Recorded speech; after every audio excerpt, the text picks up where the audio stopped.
Bloodlight podcast. I'm your host Johnny, and today we're going to be talking about my parents' experiences, which is a separate podcast to my own experiences. I think I should do this first because I do think it's relevant. The data shows that these things tend to follow bloodlines or genetics. So that's what this podcast is going to be about. Now, my parents who have passed away, each of them had what I know of 2 experiences which they shared with me, and they're all pretty different. I'm going to be starting with my mother. So her first experience, what she told me about, was when she was a child. Her mother and father had gone away on holiday, and she was one of 9 children, so there was plenty of older brothers and sisters in the house of her. She was sleeping in bed, woke up and saw at the foot of her bed what she thought was her mother. She said to her, "Mum, what are you doing back so early?" In other words, why are you back from holiday so early? Because it was still night time. She wasn't due back to the next day. And the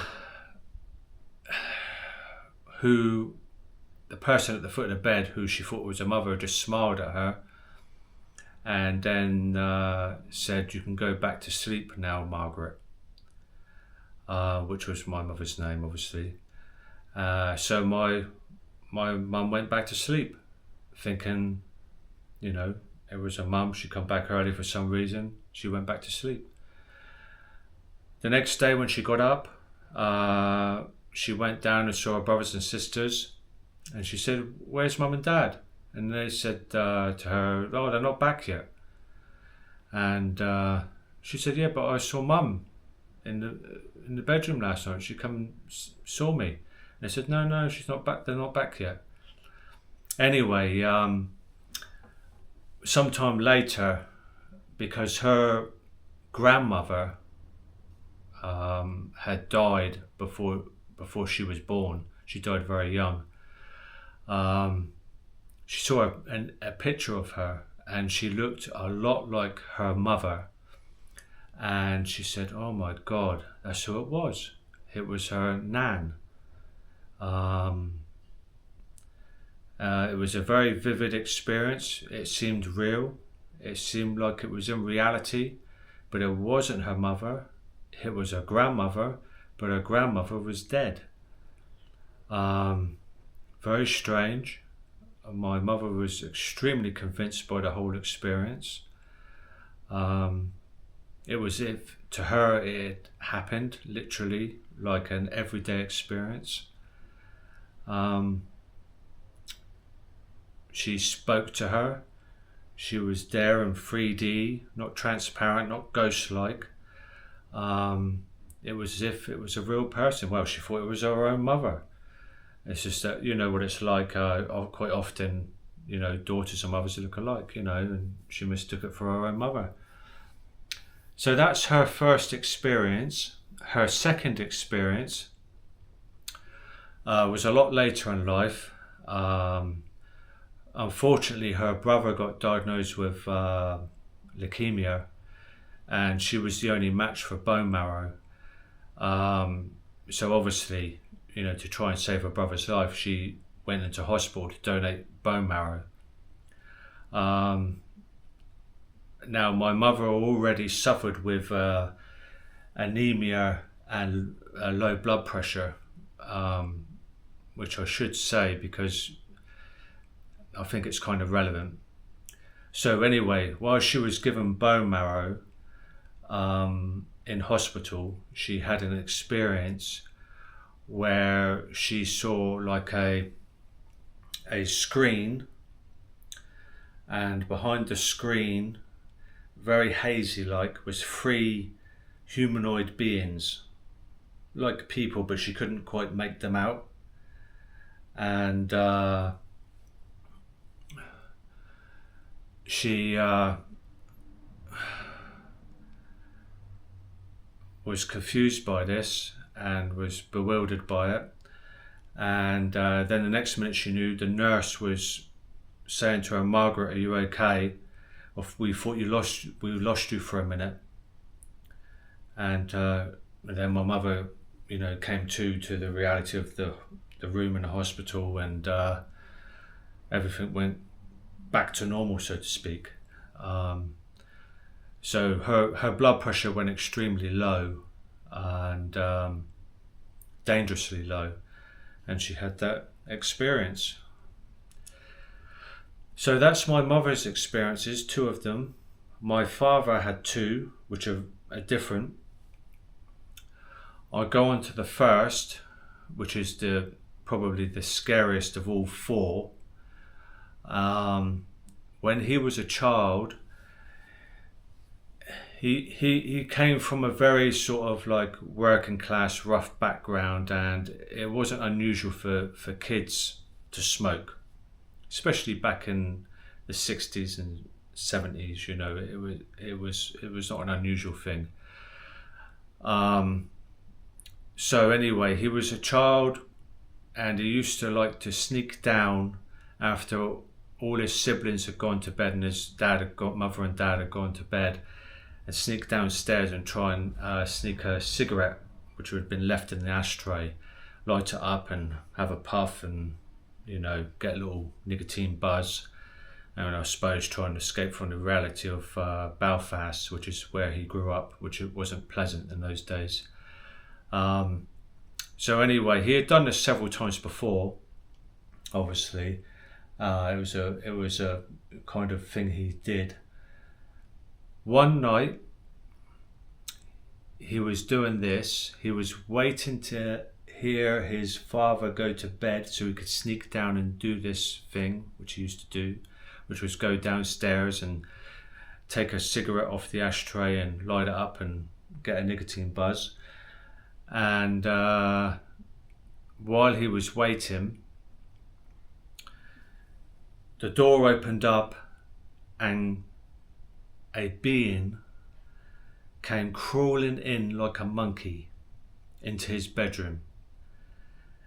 It was all on all 4s like a monkey, and it looked like a typical grey in modern day, so to speak. The only difference was it had a soccer or football shaped head, which is like a round, rather than an oval shaped head. Other than that, it looked like a typical grey being. It come running in on all 4s like a monkey into his bedroom. Obviously, probably like an adult would even do, let alone a child. He went under the blankets, terrified. When he'd done this, he heard a match strike. Like someone took a matchstick and struck it on a matchbox. He heard that sound. He knew that sound because obviously that's what he used to do when he used to go downstairs and light up a cigarette. He heard that striking sound of a match. And when that happened, the next moment, he woke up and he was at the opposite side of the bed, the other end of the bed, and he thought, what the hell was that? Now, he said to me he never ever slept at the other end of the bed. Never. So he was waiting. While he was waiting, a being came into his room on all 4s like a monkey, looked like a typical grey. My father hid under the blankets. He heard a match strike, and then the next moment he woke up and he was at the other end of the bed where his toe should be, thinking, what just happened? So that was his first experience. His second experience is rather brief, but he was in his bedroom and he looked at the foot of his bed, and all of a sudden there was a tall, blonde female in a nightie, which is like a bedroom dress what you wear when you go to bed, and it was just standing there, and that's all he could say about it. Was it was just a lady who was blonde and who was just standing there in a bedroom nightie.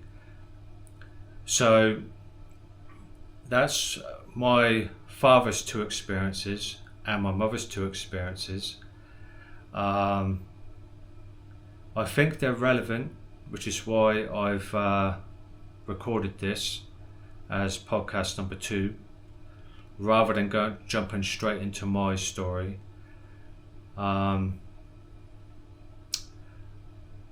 So there you go.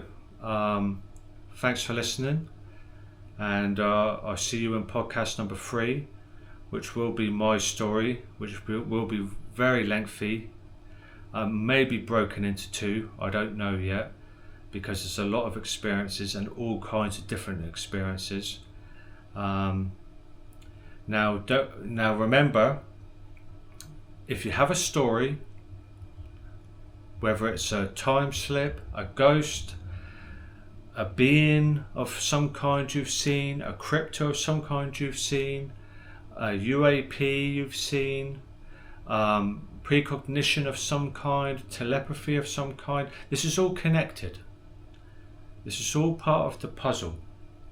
If you have anything like that and you want to share it, you would like to share it, there is no judgment. I'm not going to judge you. I'm not going to vet you. I'm just going to listen to your story. And your story is going to become part of the puzzle, which hopefully at some point we can all piece together and understand. Now, like I said before, this is what this is about. This isn't about, like I said, it's not about the government or secret programs or anything like that. I'm not interested in that. I just want to know about people like me, because we hold the pieces. We've experienced the pieces. The experiences experienced the pieces. Okay? So, if you want to share your story, your first name, a brief summary, email it to pinklightpodcast@outlook.com with a brief summary. And if I don't hear from you soon, there will be more podcasts to come in the meantime. Bye for now.